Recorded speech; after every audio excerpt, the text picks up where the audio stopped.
पुनीत को चिकन खाने का बड़ा शौक है, लेकिन उसकी पत्नी मंजू शाकाहारी है। शादी से पहले मंजू ने पुनीत को बता दिया था, देखिए मैं शुद्ध शाकाहारी हूँ, मैं मांस मछली नहीं खाती। अरे कोई बात नहीं, मेरे लिए तो बना सकती हो ना। मैंने कभी बनाई नहीं है, लेकिन मैं कोशिश करूंगी। लेकिन सुहाग रात के अगले दिन पुनीत की माँ का देहांत हो गया था। माँ की वजह से इस नल्ले पुनीत को पाल रहा था, अब इसे घर से निकालने का वक्त आ गया है। सही कहा, काम वाम कुछ आता तो है नहीं इसे, फालतू में पैसे लेता है बस। पुनीत और उसका बड़ा भाई रोहित एक साथ एक छोटा सा होटल चलाते थे। पुनीत को हिसाब किताब अच्छे से आता नहीं था। रोहित उससे हर एक छोटा बड़ा काम करवाता था और खुद बस बैठकर हिसाब किताब करता था। वो अपने भाई को हिस्सेदारी से निकालना चाहता था, लेकिन उनकी माँ की वजह से ये हो नहीं पा रहा था। लेकिन अब माँ नहीं रही। पुनीत चल अपना सामान ले और निकल जा इस घर से। निकल जाऊं? लेकिन कहाँ जाऊंगा भैया? अरे मुझे क्या पता, जहाँ मर्जी चला जा, लेकिन इस घर में तुझे और तेरी बीवी को जगह नहीं मिलेगी, समझा? मंजू ने रोते हुए अपनी जेठानी का पैर पकड़ लिया। दया कीजिए दीदी, मेरी अभी अभी शादी हुई है, मैं कहाँ जाऊंगी? इस बैल बुद्धि से शादी है क्यों की? इसके दिमाग में गोबर है गोबर, कुछ काम धंधा आता नहीं है इसे। फालतू में हर महीने पैसा मिलता है इसे, लेकिन और नहीं। निकल जाओ यहाँ से। रोहित और शीतल ने मिलकर पुनीत और मंजू को घर से निकाल दिया। शीतल ने बस अपने लिए कुछ साड़ी ले ली और खाना बनाने के लिए उसे बस एक हांडी और एक चम्मच मिला। दीदी, एक हांडी और एक चम्मच से मैं खाना कैसे बनाऊंगी? साथ में और कुछ तो दे दो। अरे जा जा, ऐसा क्या बनाएगी तू? इतने सारे बर्तन लगेंगे, खाना तो तुझे सूखे चावल ही है, इसमें ही हो जाएगा। एक हांडी में क्या क्या बन सकता है ये शायद शीतल को पता होता, तब शायद वो हांडी भी ना देती। जो भी मिला उसे समेटकर पुनीत और मंजू नए घर की तलाश में निकल गए। मंजू माफ कर दो मुझे, मेरी वजह से शादी के बाद ही तुझे ये सब सहना पड़ रहा है। इसमें आपकी क्या गलती है जी? आपको कैसे पता होता कि आपका बड़ा भाई और भाभी ये सब करने वाले हैं? असल में बचपन से ही मैं बाल बुद्धि हूँ, मैं पढ़ाई लिखाई में अच्छा नहीं था। भैया हमेशा मुझे डांटते थे, सिर्फ माँ मुझसे प्यार करती थी। माँ की वजह से ही सब कुछ सही चल रहा था। कोई बात नहीं जी, अब मैं आ गई हूँ ना, अब सब कुछ ठीक हो जाएगा। कैसे ठीक होगा मंजू? न मेरे पास पैसे हैं और ना ही घर, हम कहाँ रहेंगे? क्यों? फुटपाथ पर कितने सारे लोग रहते हैं, हम भी रहेंगे। और पैसा कहाँ से आएगा? अभी हम भीख मांगेंगे, बाद में देखा जाएगा। मंजू ने फुटपाथ पर लकड़ी और अपनी साड़ियों से एक तंबू जैसा बना लिया और उसी के अंदर दोनों रहने लगे। अगले दिन सुबह पति पत्नी भीख मांगने लगे। भगवान के नाम पे कुछ दे दो, भगवान तुम्हारा भला करेगा। हम बहुत गरीब है साहब, पैसे दे दो साहब। लेकिन दोनों जवान पति पत्नी को देखकर लोग बोलने लगे, ये देखो देखो इन्हें, इनको बस मुफ्त का खाना चाहिए। हाथ पैर सब कुछ ठीक ठाक चल रहा है। अरे भाई कोई काम क्यों नहीं करता तू है? हमें काम कौन देगा साहब, आप देंगे? नहीं मेरे पास काम नहीं है, लेकिन काम तो कहीं भी मिल जाएगा। बोलने के लिए तो बहुत कुछ बोला जा सकता है, लेकिन असली वक्त पर सभी कट लेते हैं। वो आदमी भी वहाँ से चला गया। लेकिन मंजू और पुनीत को अपना पेट भरना था। पास ही में बंटी नाम का 15 साल का लड़का भीख मांगता था। उससे मंजू और पुनीत की दोस्ती हो गई। बंटी कभी पाव तो कभी रोटी लाकर मंजू और पुनीत को खिलाने लगा। भाई ऐसे ही कोई भीख नहीं देता, उसके लिए एक्टिंग करनी पड़ती है, एक्टिंग। अच्छा वो कैसे? कभी लंगड़ा होने की एक्टिंग करो तो कभी अंधे होने की, मैं तो यही करता हूँ। पुनीत को ये आइडिया अच्छा लगा।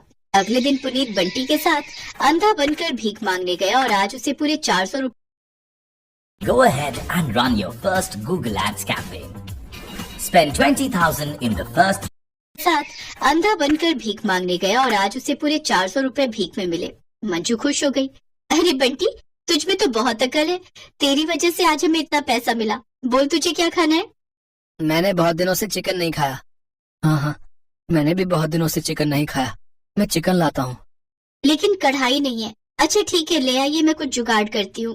पुनीत 1 किलो चिकन ले आया और मंजू लकड़ियों के चूल्हे पर हांडी चढ़ा देती है और उसने उसमें चिकन डाल दिया। हांडी में चिकन कैसे बनेगा? पता नहीं, कोशिश करती हूँ। और कुछ है भी तो नहीं। मंजू ने उसी के अंदर अदरक, लहसुन, नमक और सरसों का तेल, हल्दी और मिर्च डालकर अच्छे से मिला दिया और धीमी आंच पर पकाने लगी। घंटों भर चिकन पकने के बाद मंजू ने हांडी का ढक्कन खोला और उसमें से इतनी अच्छी स्मेल आई कि मंजू के मुंह में भी पानी आ गया। अरे वाह, मैंने जिंदगी में पहली बार चिकन बनाया है, स्मेल तो बढ़िया लग रही है। आज खा के भी देख लो मंजू, वैसे भी और कुछ नहीं है, मंजू ने जल्दी जल्दी चावल पकाया और तीनों ने मिलकर हांडी में बना हुआ चिकन खाया। अरे वाह, टेस्ट भी तो बढ़िया है। हाँ मंजू चाची, आपने क्या चिकन बनाया है? ऐसा चिकन मैंने कभी नहीं खाया। मैं भी। हांडी में इतना अच्छा चिकन बनता है, ये मुझे पता नहीं था। 1 किलो चिकन तीनों मिलकर खत्म कर देते हैं। मंजू चाची, आपने इतना अच्छा हांडी चिकन बनाया है, आप यही हांडी चिकन बेचते क्यों नहीं हो? अरे हाँ, ये तो तुमने सही कहा। लोग एक ही तरह का चिकन खाते खाते बोर हो गए। लोगों को ये हांडी चिकन बहुत पसंद आएगा, लेकिन उसके लिए भी तो पैसों की जरूरत है। बड़ी हांडी चाहिए, चूल्हे के लिए लकड़ी चाहिए, बर्तन चाहिए, कम से कम 10,000 रुपए की जरूरत है। कहाँ से आएगा पैसा? मैं दूंगा ना, भीख मांग मांग कर बिजनेस करने के लिए कुछ पैसे इकट्ठे किए हैं मैंने, इसी व्यापार में लगा देता हूँ पैसा। आप मुझे पार्टनर बना लेना। अगले ही दिन से मंजू ने हांडी चिकन बनाना शुरू कर दिया। हांडी चिकन की स्मेल से ही लोग आने लगे। मंजू फुटपाथ पर बैठकर हांडी चिकन बनाने लगी। बंटी और पुनीत लोगों को खिलाने लगे। इसी तरह वो दुकान फुटपाथ हांडी चिकन के नाम से फेमस हो गई। जिस आदमी ने पुनीत और मंजू को कुछ काम करने की सलाह दी थी, वो एक दिन खाने आया और हांडी चिकन खाकर उसने बहुत तारीफ की। अरे वाह, तुम लोगों ने तो कमाल कर दिया भाई, है? बहुत स्वादिष्ट चिकन था ये। वाह। इसी तरह 1 साल के अंदर उन लोगों ने दुकान खड़ा कर दी। बंटी उन दोनों के साथ ही रहने लगा। उधर रोहित के होटल में धंधा बंद होने की कगार पर आ गया, क्योंकि पुनीत ही सारा काम संभालता था। सभी कस्टमर के साथ अच्छा बर्ताव करके उन्हें खुश रखता था, लेकिन रोहित वो नहीं कर पाया और होटल बंद हो गया। और 1 साल बाद पुनीत ने उस होटल को भी खरीद लिया और इसी तरह हांडी चिकन बेचकर पुनीत, मंजू और बंटी अमीर हो गए और खुशी खुशी जीवन बिताने लगे।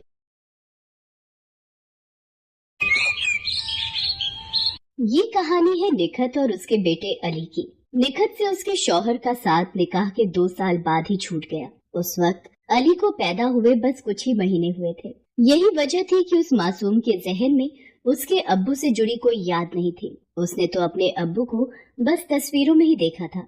अम्मी, अब्बू को खाने में क्या पसंद था? वही जो तुझे पसंद है। वो भी तेरी तरह बिरयानी पसंद करते थे।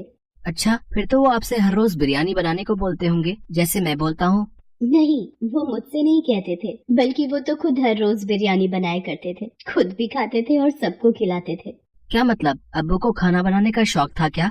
हाँ, बहुत ही ज्यादा। उनका यही शौक देखकर तो तेरे दादू ने उन्हें ये ठेला खरीद कर दिया था। तेरे अब्बू बड़े ही मन से घर पर बिरयानी बनाते थे और फिर इसी ठेले पर रखकर पास वाले नुक्कड़ पर बिरयानी बेचा करते थे।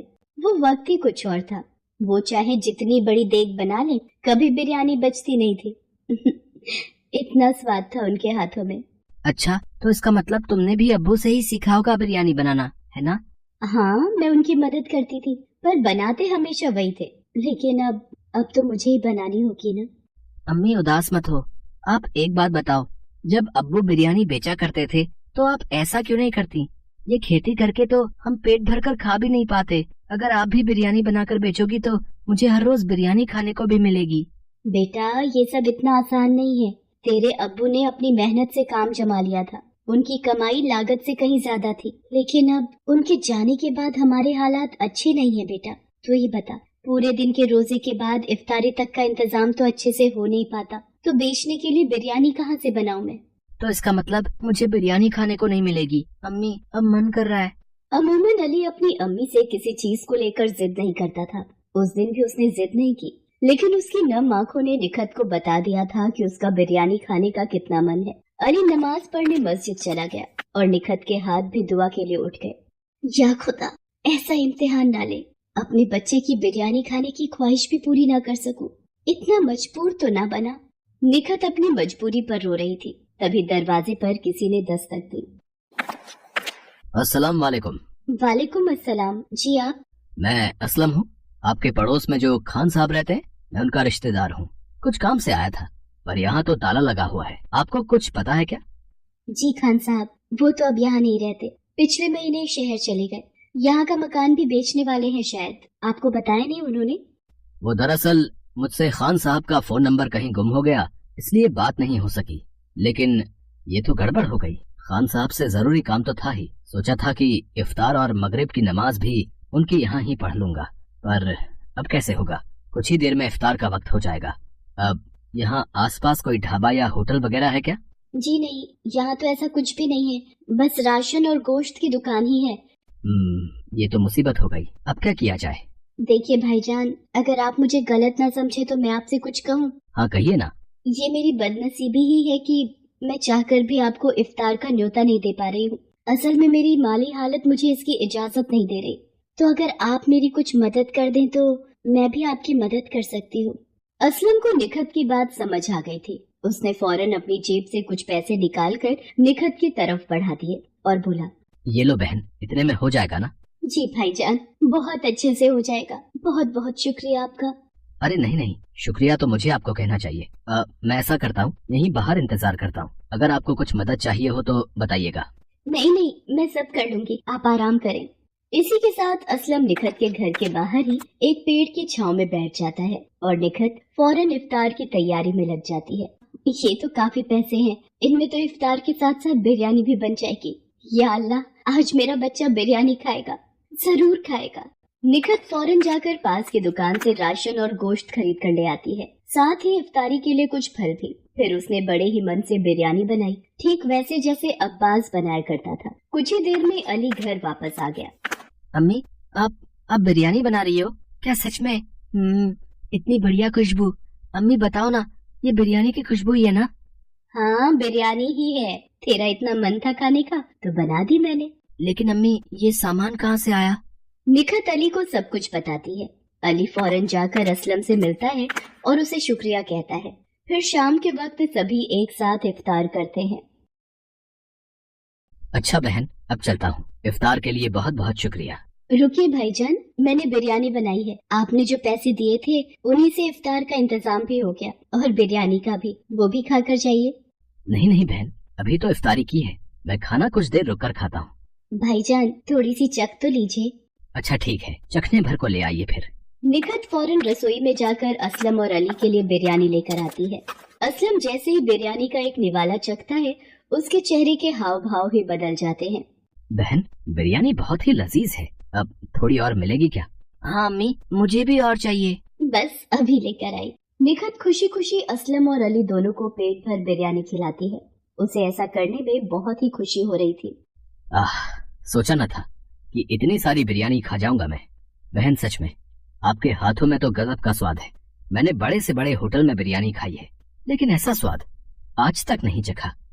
जी बहुत बहुत शुक्रिया भाईजान। असल में बिरयानी बनाने का ये खास तरीका मैंने अपने शौहर से सीखा है। उनका बिरयानी बनाने का ही काम था। उनकी बिरयानी उनके नाम बिका करती थी तब, अब्बास बिरयानी। अच्छा, मैंने खान साहब से इस नाम के बारे में बहुत सुना है। वो बहुत तारीफ किया करते थे आपके शौहर की और उनके हाथों के स्वाद की। वैसे है कहाँ आपके शौहर? कहीं बाहर गए हैं क्या? अब्बू बहुत दूर चले गए हैं, अल्लाह ताला ने उन्हें अपने पास बुला लिया। इतना कहकर अली अपनी अम्मी से लिपट कर रोने लगा। असलम को अब सारी बात समझ आ गई थी। फिर कुछ देर सोचने के बाद उसने अपने सूटकेस से पूरे 50,000 रुपए बाहर निकाले। ये लो बहन, ये रख लो। जी, ये इतने सारे पैसे नहीं भाईजान, माफ करिए, पर मैं इन्हें नहीं ले सकती। पहले आपने जो मदद की वही मुझ पर और मेरे बच्चे पर बहुत बड़ा एहसान है आपका। अब मैं आपसे और कुछ नहीं ले सकती। ये तो आपको मुझे भाई बनाने से पहले सोचना चाहिए था। मैं ये पैसे इसलिए दे रहा हूँ ताकि आप अपने शोहर का रुका हुआ काम फिर से शुरू कर सको। वो वही है ना अब्बास भाई का मशहूर ठेला? ये ऐसे अच्छा नहीं लग रहा। ये पैसे रखो और इस ठेले को फिर से खुशगवार कर दो। मैं जल्द ही आऊंगा फिर से बिरयानी खाने। इतना कहकर असलम ने निखत के हाथों में वो पैसे रख दिए। निखत कुछ न बोल सकी, लेकिन उसकी आंखों से बहते आंसुओं में उसके जज्बात साफ झलक रहे थे। असलम वहाँ से चला गया, लेकिन निखत और अली को एक नई जिंदगी दे गया। निखत ने ठीक वैसा ही किया जैसा कि असलम ने उससे कहा था। पूरे रमजान रोजा रखने के बाद निखत ने ईद वाले दिन से बिरयानी बनाकर बेचने की शुरुआत की। उसके हाथों से बनी बिरयानी की खुशबू जल्दी ही सारे गाँव को उसके पास खींच लाई। निखत, वाह बेटी, बहुत ही अच्छा किया तुमने। अब्बास के जाने के बाद तो जैसे बिरयानी में स्वाद आना ही बंद हो गया, लेकिन अब फिर से बिरयानी महकेगी और सबकी जुबान पर चढ़ेगी। लाओ, जल्दी से प्लेट लगा कर दो। निखत और अली खूब मेहनत से अपना बिरयानी का ठेला चलाने लगे। गांव के लोग तो पहले दिन से ही आने लगे थे, लेकिन धीरे धीरे दूसरे गांव और पास के शहरों से भी निखत को बिरयानी बनाने के ऑर्डर मिलने लगे। अब निखत और अली को किसी बात की कमी नहीं थी। उनके रहन सहन से लेकर खाना पीना सब बढ़िया हो गया। और अब अली स्कूल जाकर पढ़ने भी लगा। निखत का ठेला जल्दी ही नामी होटल में बदल गया। अस्सलाम वालेकुम, कैसी हो बहन? अरे भाईजान आप। वालेकुम अस्सलाम। आइए, बाहर क्यों खड़े हैं, अंदर आइए। निखत के होटल को देखकर असलम को बहुत खुशी हो रही थी, साथ ही फक्र भी। बहन सच में मान गया आपको। इतने कम वक्त में आपने क्या से क्या कर दिखाया, वो भी इतनी छोटी सी रकम से। नहीं भाईजान, ना वो रकम छोटी थी और ना ही आपकी मदद। आपकी दुआ और अल्लाह ताला की नेमत से हुआ है ये सब। मैंने तो बस अपना काम किया है। आइए, बिरयानी तैयार है, आप नोश फरमाइए, मैं बस अभी आई। वाह बहन, बिल्कुल वही स्वाद और बेहतरीन। अल्लाह आपको ऐसी ही बरकत दे। शुक्रिया भाईजान। अब ये लीजिए, ये आपकी अमानत मैंने संभाल कर रखी हुई थी। ये क्या बहन, ये पैसे लौटाकर मुझे पराया मत करो। नहीं भाईजान, आप कभी पराये हो ही नहीं सकते। मैं ये पैसे आपको लौटा नहीं रही हूँ, बल्कि इसलिए दे रही हूँ ताकि इनकी मदद से आप फिर किसी बहन की जिंदगी बदल सके और अल्लाह की रहमत सब पर यूं ही बरसती रहे।